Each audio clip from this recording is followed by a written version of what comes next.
नमस्कार सर्वांना। आज आहे 15 ऑगस्ट आणि 15 ऑगस्टसाठी सकाळी मला काही जमलंच नाही व्हिडिओ काढायला आणि आपल्या हॉटेलला ऑफर ठेवलेली आहे। लाडक्या मुलींना फ्री जेवण आहे आज, तर आज सगळ्यांनी यावं। जेवढे जवळजवळचे कोण बघत असतील ते पुण्यातून कोण काय, तर छान असं मुलींना फ्री ठेवलेलं आहे जेवण 15 ऑगस्ट असल्यामुळे।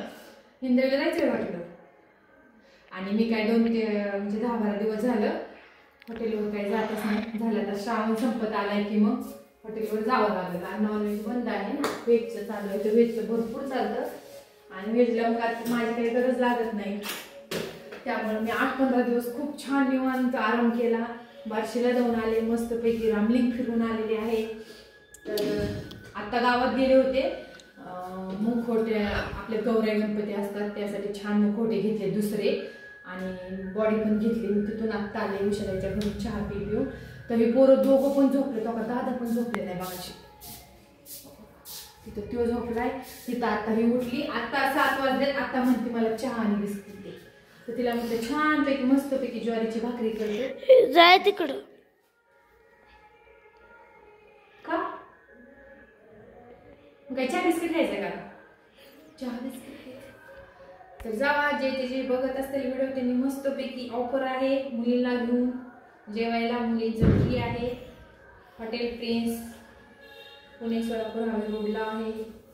आज त्यांना रात्री तर यायला 3 वाजले, घरी 3-3:30 दादा पण गेलता, फुग्यांची माळा बिळा वगैरे लावलेत आपल्या हॉटेलला, 1 नंबर हॉटेल सजवले। दादू गेलता, दादूचा एक मित्र होता वाटतं, म्हणजे दादूच्या मित्राचा मित्र आहे तो, त्यांनी आपल्या हॉटेलला छान फुग्यांच्या माळा लावल्या त्या 15 ऑगस्टसाठी।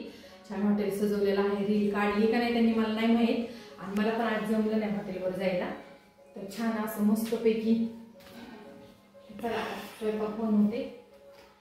तर घरात सगळं आवरायचं आहे, 2-3 दिवस गावाला फिरलेले गेलेलो, तर तिला चहा ठेवते छान मस्तपैकी कोरा, दूध नाही आता, रे दूध नाही होते, चहा प्यायचा आहे। आणि काय बोलले माहिती का, व्हिडिओ काढते तुला तर मला चहा करून दे आणि बिस्किट दे, बरं लय दिवस झाले व्हिडिओ पण नाही आपल्या घरातला व्हिडिओ पण नाही केलेला। स्कीम काय आहे तर म्हणलं मुलींसाठी फ्री जेवण आहे 15 ऑगस्टसाठी, तर छान मस्तपैकी असा मी दोडका केलाय बघा। आता भाकरी करते आणि वरण भाताचा कुकर लावायचा आहे, तर उद्यासाठी मुळा घेतलेला आहे।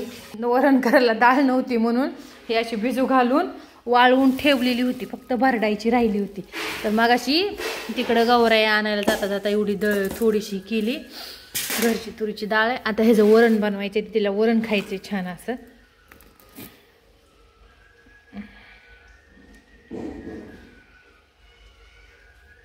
अशी डाळ केली ही, तर चला वरण बनवू आपण। ह्याचं वरण खायचंय दिदूला, वरण बाहेर गेल्यामुळे घरची कामं होत नाहीत ना, मग आज घेतली डाळ करून, दीदीने भांडी घासून घेतली छान। आता भाकरी करते आणि वरण भाताचा कुकर लावते। आता ते अन्न असल्यामुळे संध्याकाळी येतात घरी जेवण करायला, ते बी रात्री स्वयंपाक केला तर रात्री 3 वाजले यायला, मग काही जेवण करून चाले दादा आणि ते दोघं जण तिथून। दादाने म्हणला आपल्यात हॉटेलला माळ लावायची म्हणून तो गेलता, तो तेवढी थांबला पुन्हा तिथंच। तर छान असं दोडक्याची भाजी झाली, आता दीदीची भांडी घासून झाली। दीदीचं बघा पुन्हा अजून नाक टोचवले, बघू दीदी इकडे बघू की, आता हिंगरूट काय बोलतात ते येऊ नये, नाही तर पुन्हा अजून तार।